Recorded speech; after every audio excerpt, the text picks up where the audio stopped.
Little bits and pieces of shadow here and there. Just solid pieces, not with any particular shading, just little solid bits. A bit more in the hair.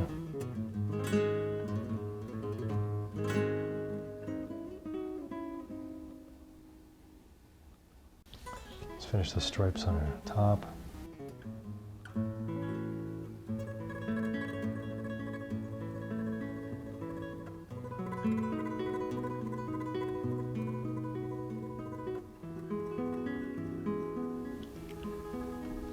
Clean up the rear end.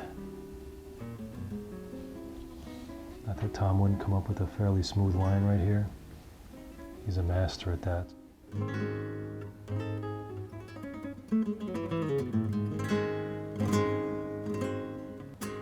All right, now let's work from this direction. Put in our guy. Start working at the head with this crazy eye. When it comes to faces, you really have to start where you're most comfortable. Oftentimes I start at the nose. Just habit, could be anywhere. Everyone develops their method.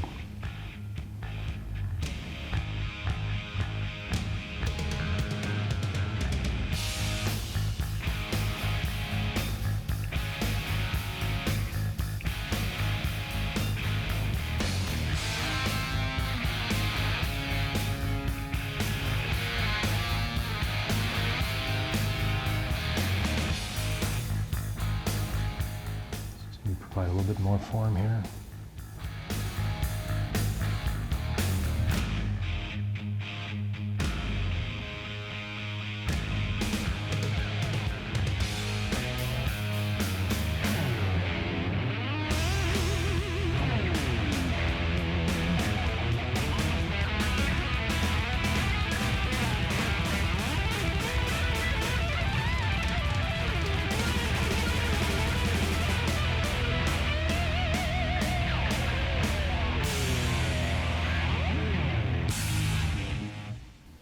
We have to decide if he's going to have hair, so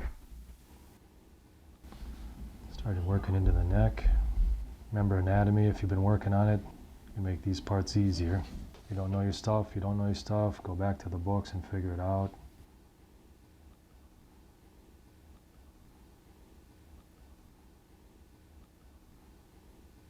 Now, it doesn't mean that your anatomy has to be perfect, because there's really not that much time for perfection here. But you just want it to not be distracting.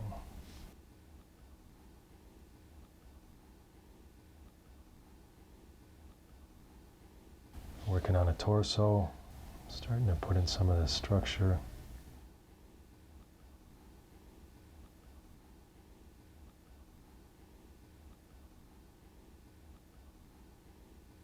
Ripped abs, of course.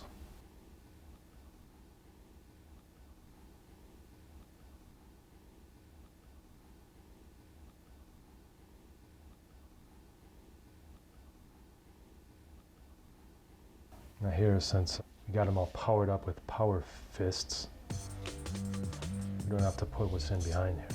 Everyone understands. So what I'd probably do is start to make a blocky fat line around this on the energy discharge.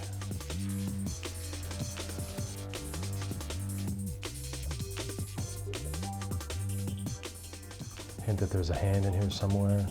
Not too much. Don't need to be carried away.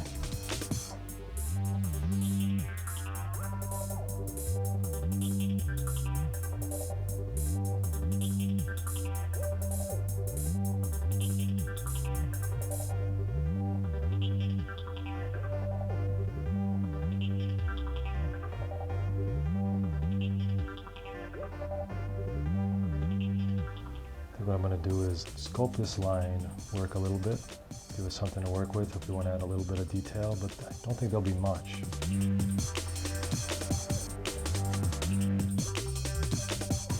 I like that a little irregularity here and there. People are not perfectly symmetrical.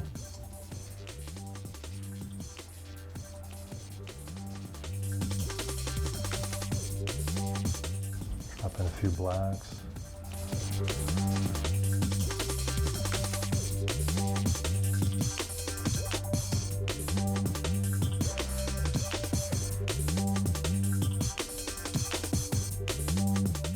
This is a place that if we wanted to, we could really get carried away with the lighting. We got the light off of the fist. It can be bouncing all over, but really, I don't think that's what this panel is about. It's about these two coming head to head.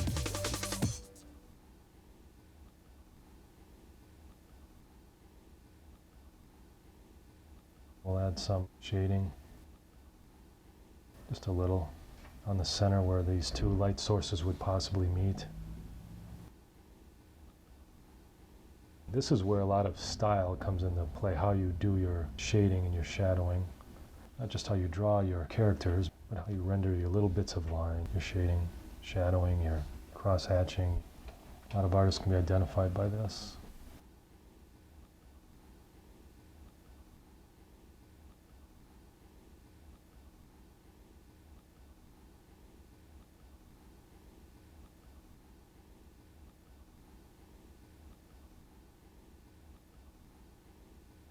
Before we throw some kind of costume on our guy, let's work over on our monster for a little bit.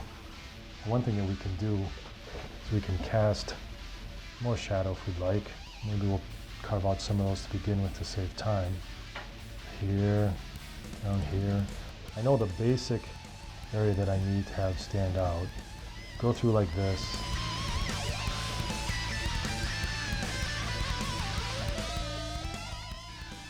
You define an entire black area. Exit in. Tom knows what to do with that. This is a real time saver. Let's go through here and we'll hit up the face a little bit.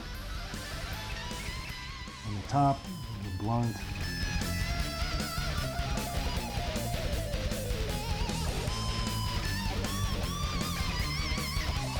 Of course, monsters are very impolite. Their tongues hang out quite often.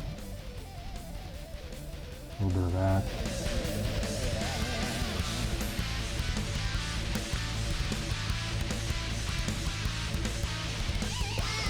Spittle, they're very good at just slobbering all over the place. Gotta add a little bit of that.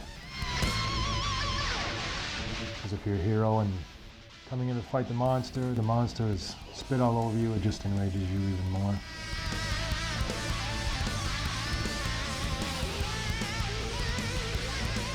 Curl that monster's brow. A little drum around the eye.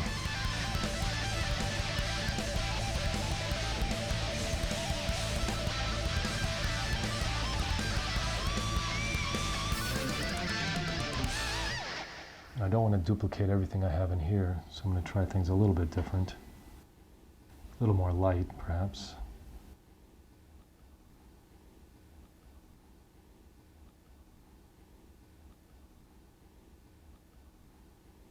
Texture down here on the monster's jaw.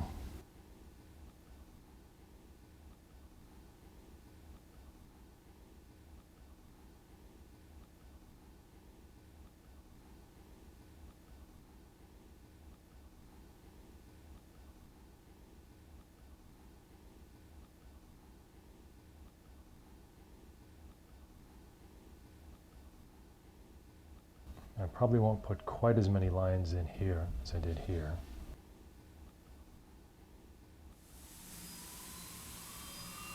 First we're going to go in and apply a little bit of shading to some of these shadows. So I can work with that when I do the final rendering.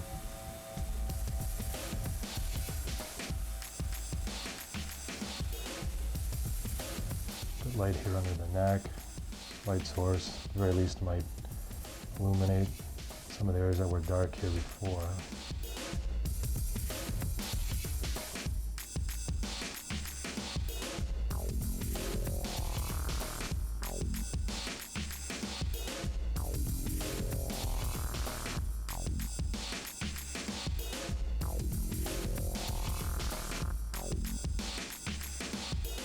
So I'm going to go through and just quickly shade in some of these little spiny parts.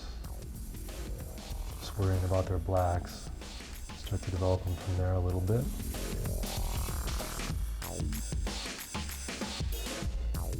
We'll shadow cast this way. A little extra darkness cast from the back musculature.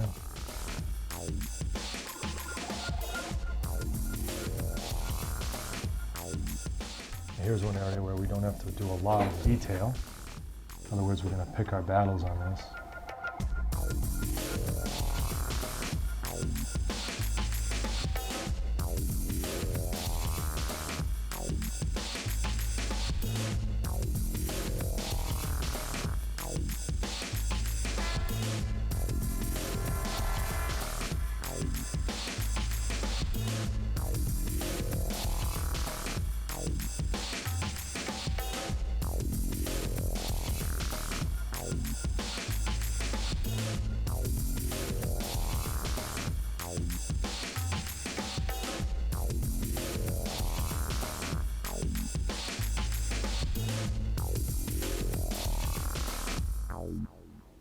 Put some of the boil-like texture that's going on there and leave the rest up to the imagination.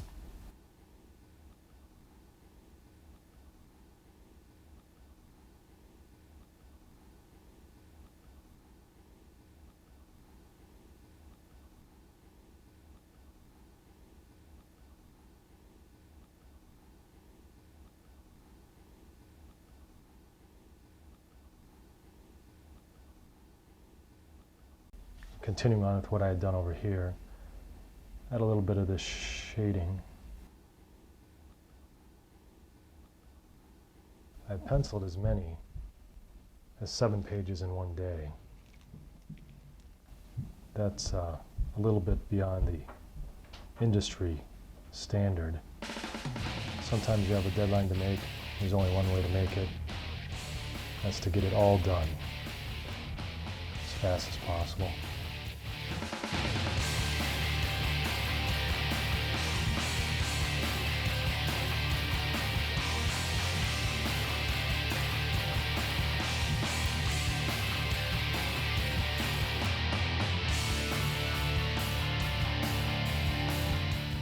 Before we finish this hand, let's continue on up here, put in bits of texturing.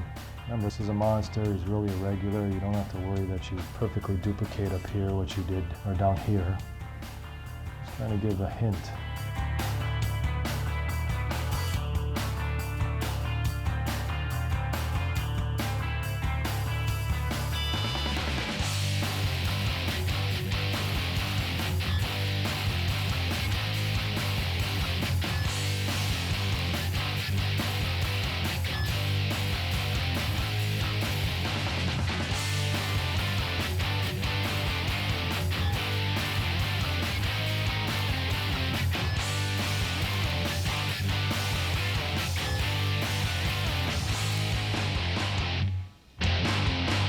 Even though this is a monster's back, one thing that you should really be willing to focus on is the musculature of the back, which is something that a lot of amateurs and even some professionals tend to ignore. And if you're going to spend all your time just drawing the more showy muscles from the front, you're cutting yourself very short. You really should be much more anatomically well-rounded than that. You should know how to draw things from all angles. It'll be obvious to those used to looking at art, especially comic art, if you know what you're doing when it comes to that.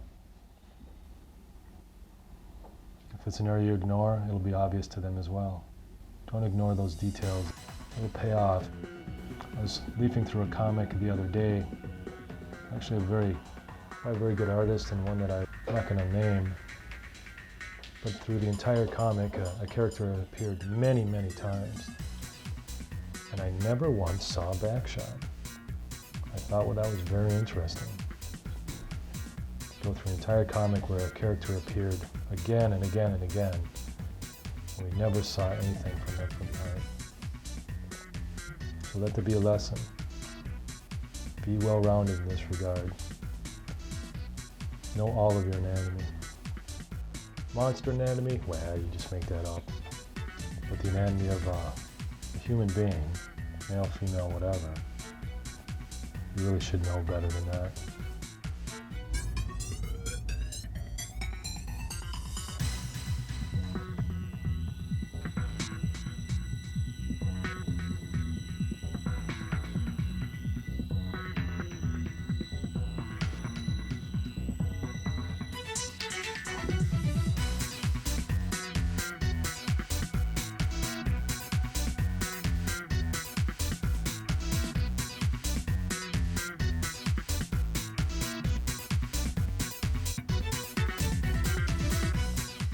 Not going to put too much in here. Just a little. Won't take long to finish up this. Especially when you're in a hurry at times, the pencil seems to take on a life of its own and you're not really doing anything other than just watching yourself work.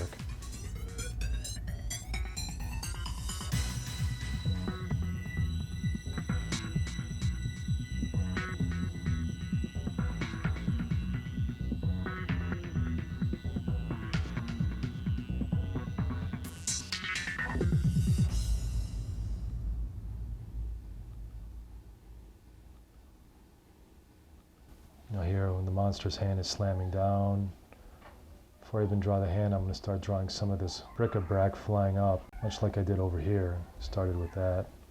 I just think it's important to also layer things.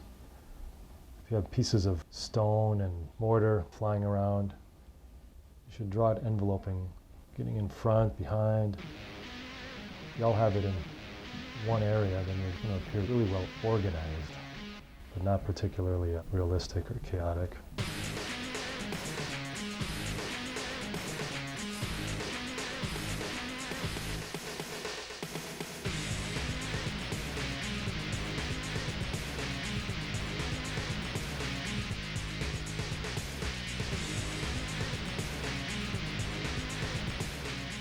This in itself is a hard thing to learn how to do for a lot of people. I think it's just something that takes time to learn how to create. So here we'll draw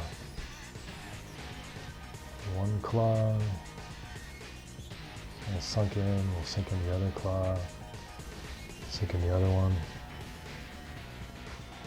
Cool thing about impacts, even if there aren't explosives involved, comics can make everything explode. Also a great way to hide things that you don't want to go into too much detail on. Can you imagine that? An artist who wants to avoid drawing something?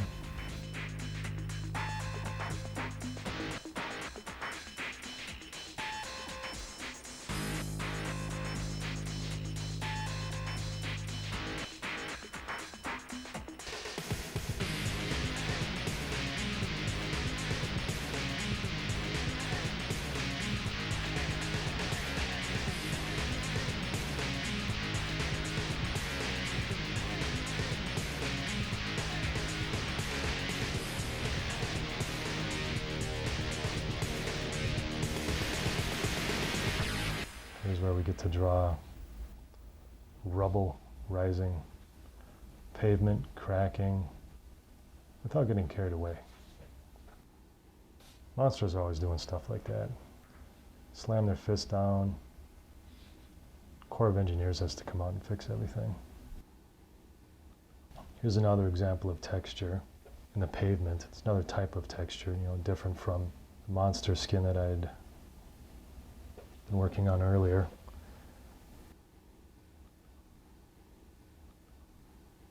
Something you have to experiment with, and it pays to definitely look at other artists and the way that they've done it.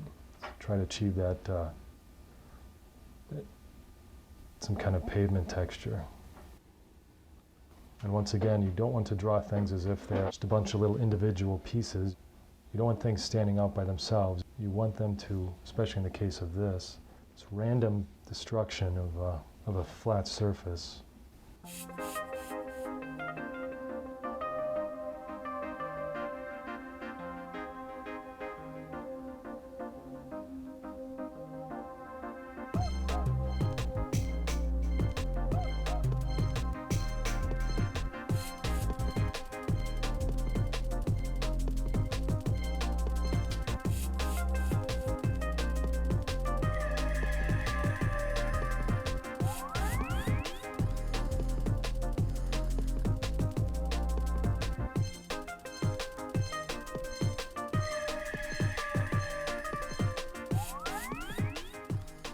Radiating cracks.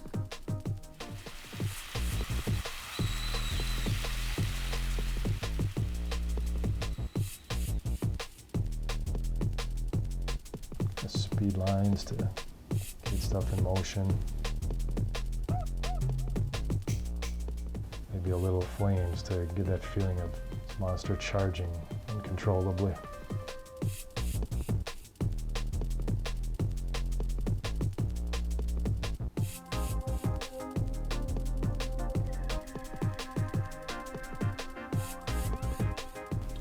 forgot my duck as he sits in the front.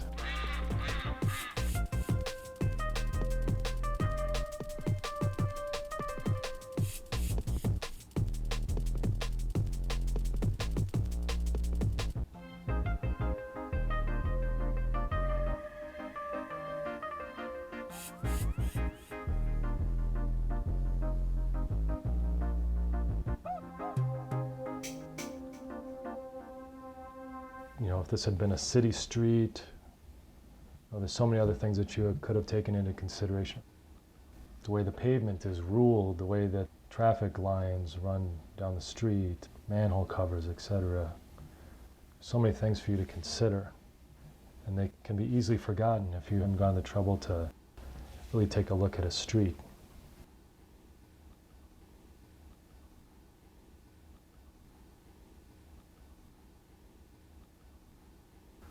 Trying to decide if I want this monster's leg to show up this close. Really, I don't think we need it. So we have his leg here. I think that it appears like he's charging well enough. And also that means it's one less little bit for us to draw.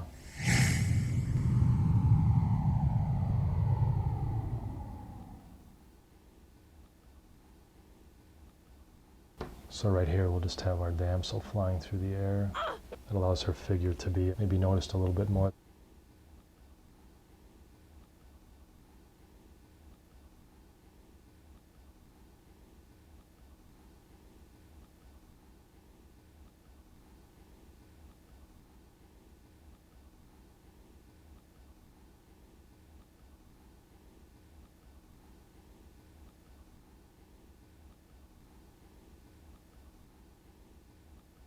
For some odd reason, one that I can't even explain, I've put more ducks in comics probably than anyone. Just little side ducks here and there, wherever you can fit them in. Somehow I kind of adopted them. Their cause is my cause. So in honor of the duck, really that's why I have the duck in this one. This is no duck in particular.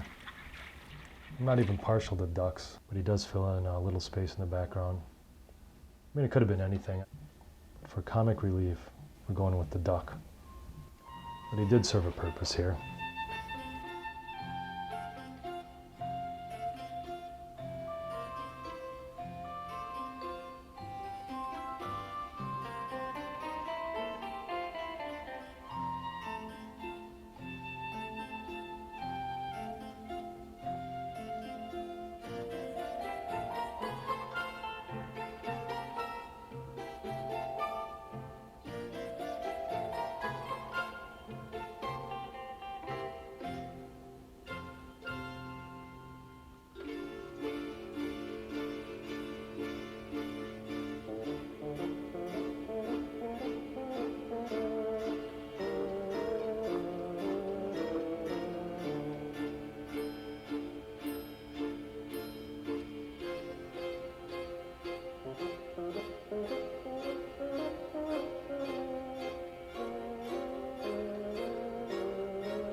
We're very close to getting to the splash panel of the face.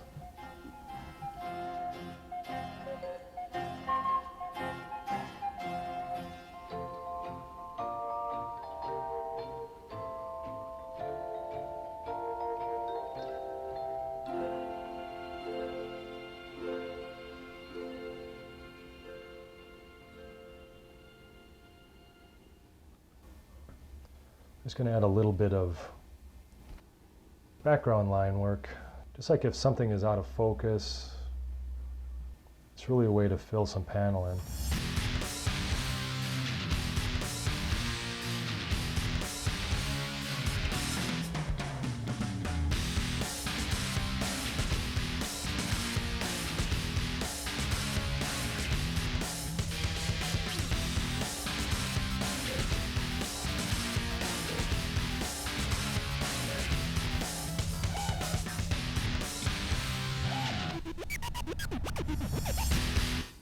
And a penciler has Always got to be conscious of where the word balloons are going to go, which is the first thing that you're guessing at.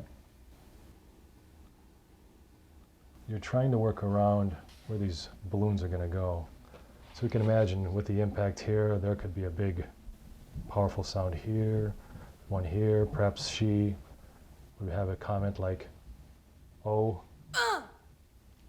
You never know. At times, even though there seems to be extra space available or open, and you, as an over-anxious penciler, you've wanted to fill in everything, just remember that there's also word balloons and dialogue that'll be filling in or covering up a lot of the work that you've decided to do. For example, in this back here, there's a great deal in there. But that's just a point that I want to make, and always keep in mind. Don't knock yourself out filling in everything.